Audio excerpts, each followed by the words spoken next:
Okay, so this is my audience. Look at what? Okay. So my name is Cameron, and I'm going to talk to you guys about why high school students should join the military after graduation.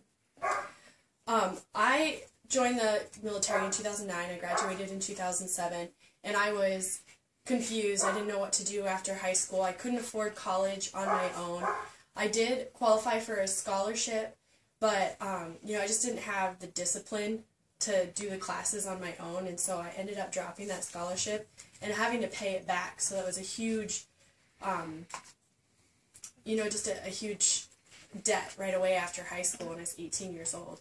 And so when I looked around, I found that really the best resource for me was the military, and so I didn't want to go completely active duty, so I went ahead and joined the National Guard. And so even National Guard, I do qualify for a lot of the same benefits, maybe not as big of benefits, but I do qualify for some of the benefits that active duty military does. And so my reasons that high schoolers should join after graduation is, first, service members and their families receive low-cost health care. Second, military training can transfer into the civilian job force. And third, service members qualify for the post-9/11 GI Bill.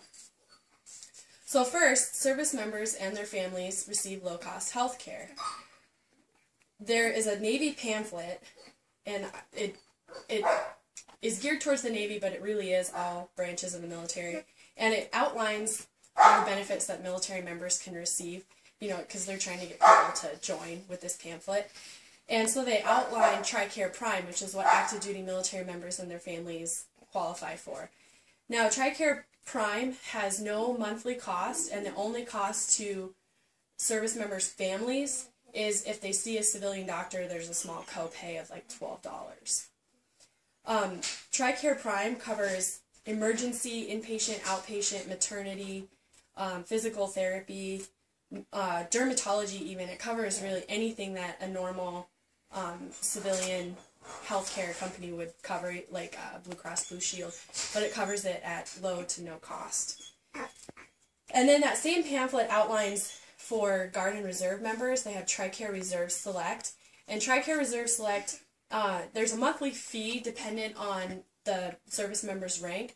So myself, before I was married, I had TRICARE Reserve, and I was an E4, and so I paid $54 a month and got all of the same benefits. And it actually, I didn't have to have pre-authorization to go see like a dermatology appointment or, to go to like physical therapy. I didn't have to have pre-authorization from the military to do that. So the low-cost healthcare is a great way for high schoolers to get a step ahead, because that is a huge cost. And another daunting task for high schoolers is the job hunt. So my second point is that military training, it can transfer to the civilian job force. So some high schoolers are worried that if they join the military, once they get out of the military, they won't have any skills to fall back on, but that's not true. There's a Citizen Airman magazine that is specifically geared towards part-time service members, and in the 2004 edition, they outlined a program called Hero to Hired, and this is an online program that actually is geared towards Guard and Reserve and veterans of the armed forces, and it has a military skills translator, and so every military service member has a code for what their job is, and they put that code into this military skills translator, and it tells them how that can transfer into the civilian force. So, for example, I am a dental tech in the National Guard, and so I put my 68 Echo as my code. I put that into there, and it shows me, what that transfers to, what my equivalent is, what certifications I can qualify for, or how far into the certification I can get credit for.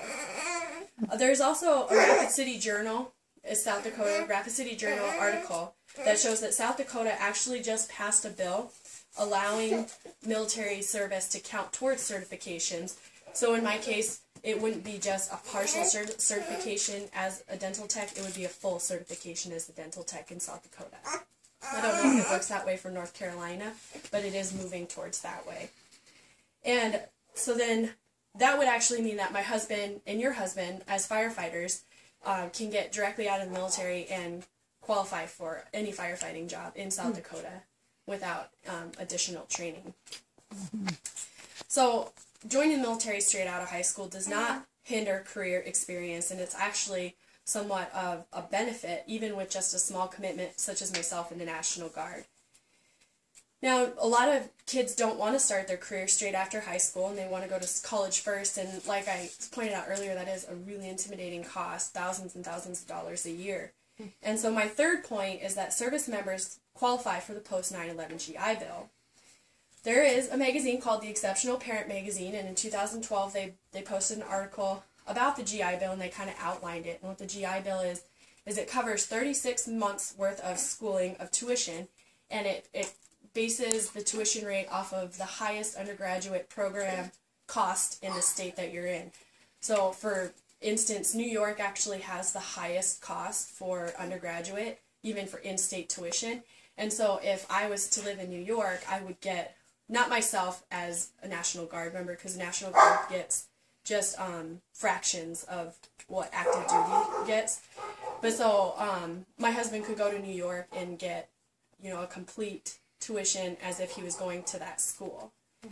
And so that actually means that as education prices rise, the GI Bill rises to cover those extra costs.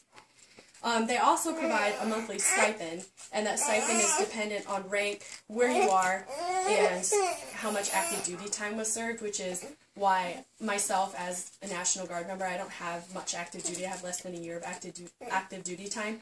So I get $300 a month, whereas my husband would get $1,200 a month because he's active duty. The best thing about this GI Bill is that it can transfer to family members. So in the case of my husband, if he doesn't want to go back to school when he's done, he can transfer it to me, and I can use it as if I was him. So I can use it for the full 36 months. I can get the stipend for the full 36 months. And if we have a child before he gets out, he can actually split it between me and our children. So he can split it 2 ways. So then I would get 18 months worth, and our child would get 18 months worth. So college ambitions or not, the 9/11 GI Bill is actually really great because you can split it up between your family members. So it's great for a starting family. So after explaining several benefits, you can see why it's a great option for high schoolers to join the military after graduation. So high schoolers should join the military after graduation because service members receive low-cost health care. Second, military experience can transfer into the civilian workforce. And third, service members qualify for the post-9/11 GI Bill. Thank you. How many minutes was that? 8 minutes and 12 perfect. seconds. Awesome.